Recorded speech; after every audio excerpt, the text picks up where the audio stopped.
आंतरिक ऊर्जा क्या होता है। किसी भी पदार्थ के लिए ये आवश्यक है कि वो अपने अस्तित्व को बनाए रखने के लिए अपने पास कुछ न कुछ ऊर्जा संचित रखता है। प्रत्येक पदार्थ में हम जानते हैं कि बहुत सारे अणु होते हैं, बहुत सारे परमाणु होते हैं, और प्रत्येक अणु एवं परमाणु में कुछ न कुछ ऊर्जा होनी ही चाहिए, तभी उसका अस्तित्व बना होता है।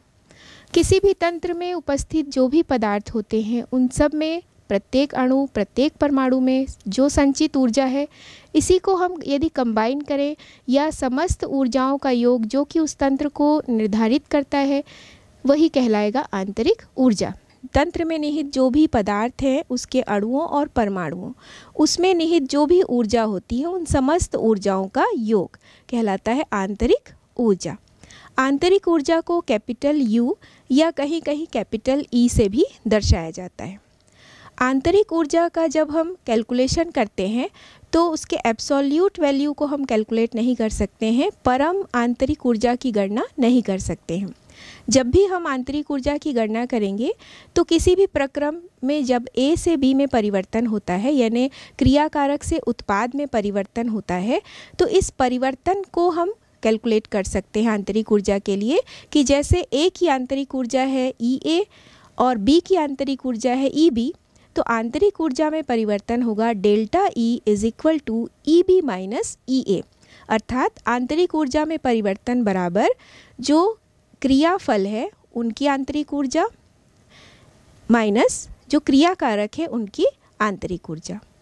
तो आंतरिक ऊर्जा को हम आंतरिक ऊर्जा परिवर्तन के रूप में अच्छी तरह से कैलकुलेट कर सकते हैं। आंतरिक ऊर्जा एक विस्तीर्ण गुण होता है, यानी एक बाह्य गुण है जो कि पदार्थ की मात्रा पर निर्भर करता है।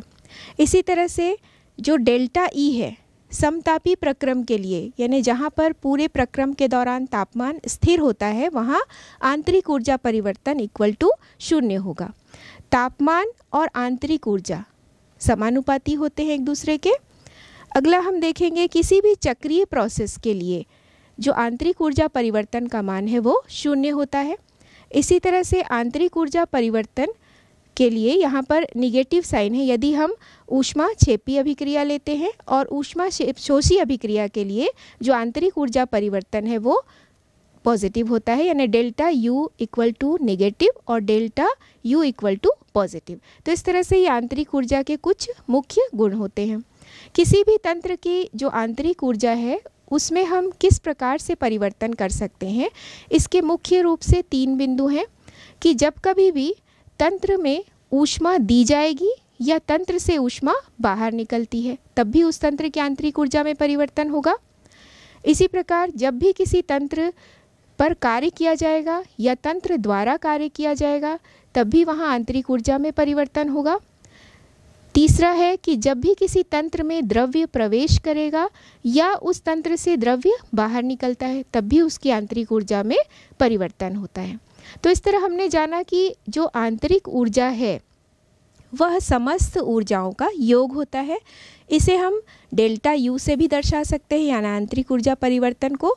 तो कैसे ये समस्त ऊर्जाओं का योग है, तो चलिए हम इसमें देखेंगे कि कौन कौन सी ऊर्जा किसी भी अणु में निहित हो सकती है।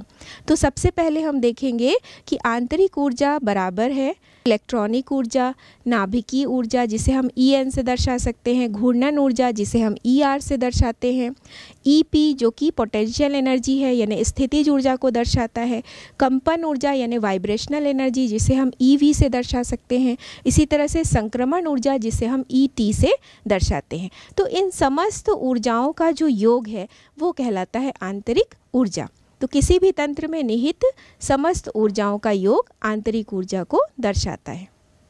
जब भी हम रुद्धोष्म प्रक्रम की बात करते हैं, इसका अर्थ है कि तंत्र एवं परिवेश के मध्य किसी भी प्रकार से ऊष्मा का प्रवाह नहीं होता है, अर्थात डेल्टा Q इक्वल टू 0 होता है।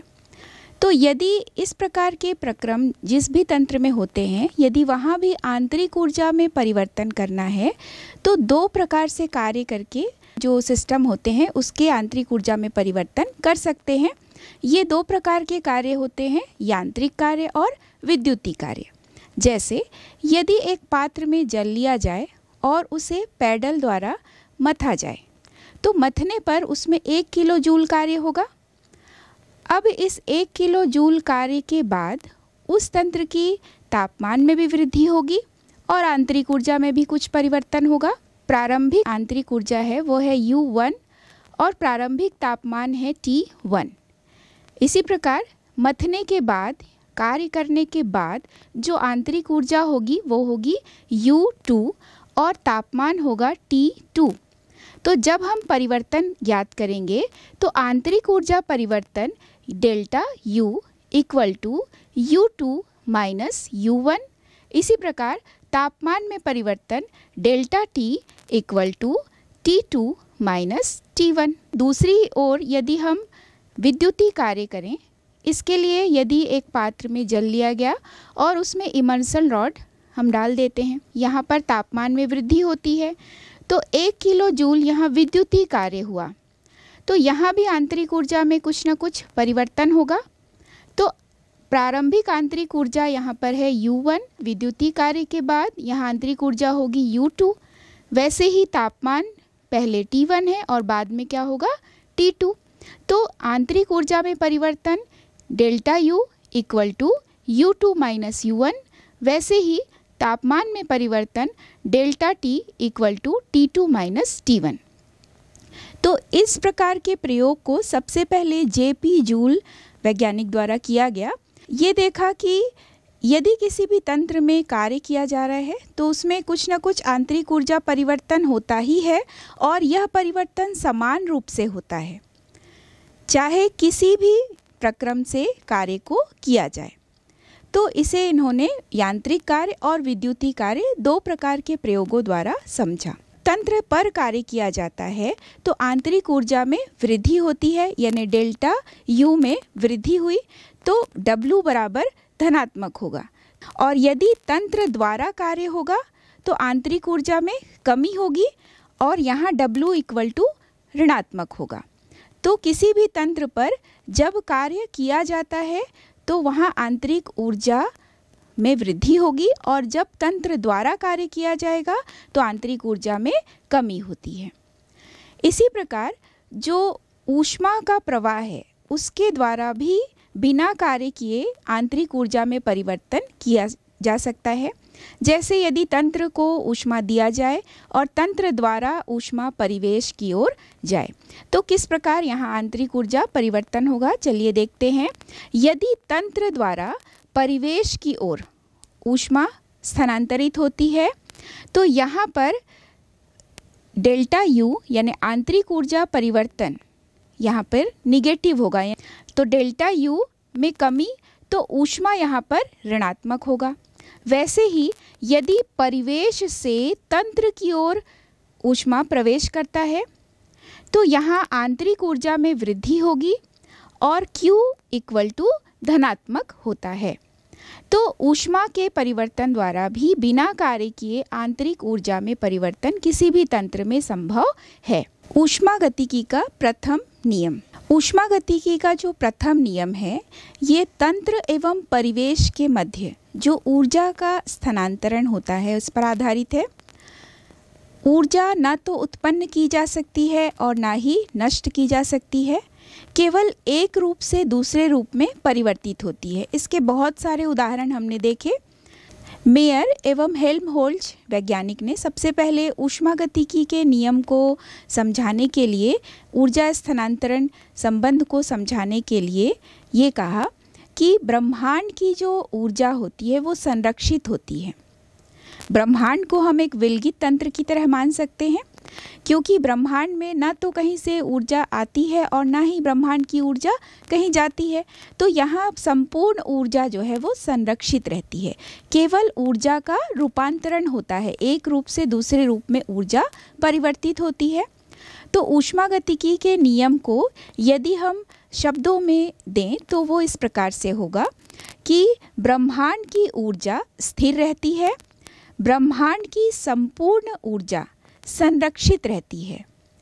इसे हम एक और परिभाषा दे सकते हैं, किसी भी विलगित तंत्र की जो समस्त ऊर्जा है वो सदैव स्थिर रहेगी। ऊर्जा का एक रूप से दूसरे रूप में परिवर्तन होता है तो जितनी ऊर्जा एक रूप से दूसरे रूप में प्रवेश करती है तो वह उतनी ही मात्रा में होती है, केवल उसका जो रूप है वो बदल जाता है। जब भी हम विद्युतीय कार्य करते हैं तो जैसे प्रकाश ऊर्जा उत्पन्न हुई तो विद्युतीय ऊर्जा प्रकाश ऊर्जा में परिवर्तित हुई, वैसे ही ऊष्मीय ऊर्जा से विद्युतीय ऊर्जा उत्पन्न होती है। तो इस प्रकार ऊर्जा का रूपांतरण होता है, केवल एक रूप से दूसरे रूप में रूपांतरण होता है, लेकिन संपूर्ण ब्रह्मांड की जो ऊर्जा है वो संरक्षित रहती है। अब हम जानेंगे ऊष्मागतिकी का जो प्रथम नियम है उसका गणितीय स्वरूप क्या है। तो इसका संबंध आंतरिक ऊर्जा, ऊष्मा, अवशोषित होना, उत्सर्जित होना एवं उसमें किस तरह से परिवर्तन होता है किसी भी तंत्र में, उसके आधार पर हम इसके गणितीय व्यंजक को समझेंगे। किसी भी तंत्र की आंतरिक ऊर्जा को हम U से दर्शाते हैं, अवशोषित ऊष्मा Q से दर्शाया जाएगा। तो आंतरिक ऊर्जा में कुछ ना कुछ वहाँ परिवर्तन होगा। तो यदि कोई प्रक्रम है जो A से B की ओर हो रहा है तो प्रारंभ में उसकी जो आंतरिक ऊर्जा है वो है UA। जब उस तंत्र द्वारा Q ऊष्मा अवशोषित की गई, कार्य संपादित हुआ, यह कार्य W है। जब UA में Q ऊष्मा अवशोषित हुई, W कार्य हुआ, तो आंतरिक ऊर्जा जो B की है वो अब हो गई UB। तो किसी भी प्रक्रम में जब A से B में परिवर्तन होता है तो प्रारंभिक आंतरिक ऊर्जा में परिवर्तन होगा। जब हम B में पहुंचते हैं तो UA से UB में परिवर्तन हुआ, यहाँ तंत्र द्वारा Q ऊष्मा अवशोषित की गई, W कार्य संपादित हुआ। तो अब हम इसे लिख सकते हैं कि UB बराबर UA plus Q plus W। तो जब परिवर्तन निकालेंगे तो UB minus UA equal to Q plus W। तो delta U equal to Q plus W। तो यहाँ डेल्टा U आंतरिक ऊर्जा परिवर्तन को दर्शाता है। Q यहाँ तंत्र द्वारा अवशोषित ऊष्मा है और W चूँकि यहाँ प्लस में है तो तंत्र पर कार्य किया जा रहा है, इसलिए इसे W से दर्शाते हैं। और यहीं अगर चिन्ह को बदल दिया जाए अर्थात delta U equal to Q minus W कर दिया जाए तो अब इसे हम लिख सकते हैं कि आंतरिक ऊर्जा में परिवर्तन बराबर तंत्र द्वारा अवशोषित ऊष्मा Q और यहाँ माइनस में लिखा जा रहा है यानी तंत्र द्वारा किया गया कार्य, जिसे हमने माइनस में दर्शाया तो माइनस W। तो इस तरह हम ऊष्मागतिकी के प्रथम नियम के गणितीय व्यंजक को समझ सकते हैं।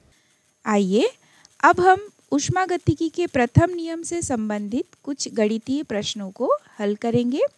पहला प्रश्न, कोई निकाय 135 जूल ऊष्मा अवशोषित कर 150 जूल कार्य संपादित करता है, आंतरिक ऊर्जा में कितना परिवर्तन होगा। यहाँ किया गया कार्य W बराबर माइनस 150 जूल, क्योंकि तंत्र द्वारा किया गया कार्य है तो किया गया कार्य के सामने हम ऋणात्मक चिन्ह लगाते हैं, इसलिए माइनस 150 जूल। अवशोषित ऊष्मा 135 जूल।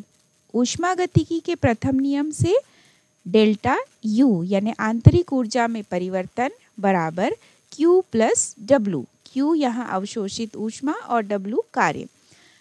चूँकि कार्य यहाँ पर किया जा रहा है इसलिए माइनस 150 लिखेंगे। Q 135 प्लस फिर ब्रैकेट में minus 150 bracket close equal to minus 15 joule.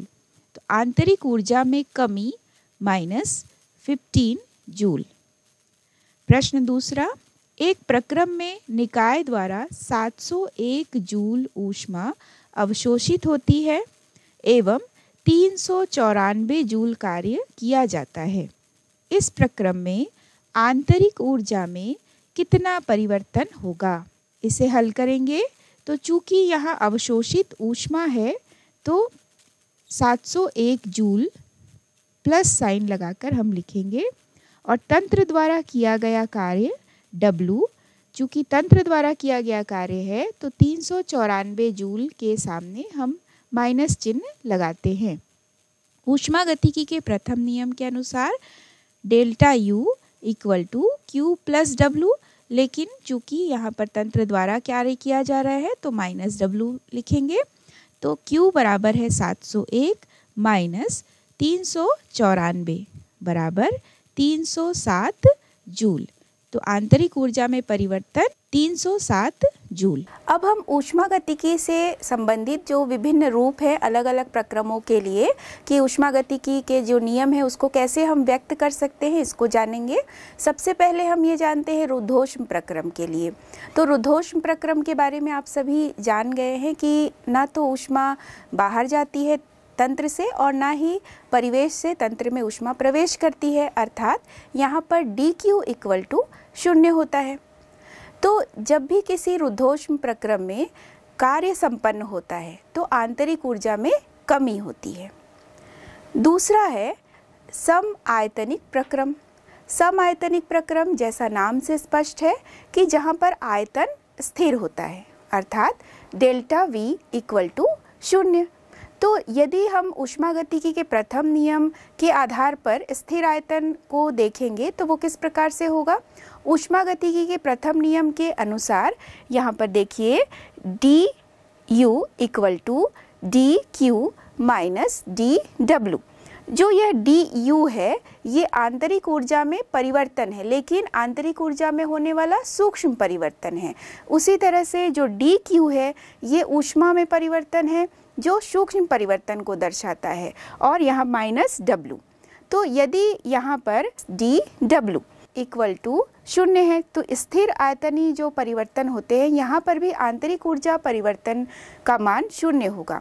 तो आंतरिक ऊर्जा परिवर्तन का मान यदि 0 होता है तो ऐसी स्थिति में जो प्रथम नियम है उसको हम किस प्रकार व्यक्त कर सकते हैं।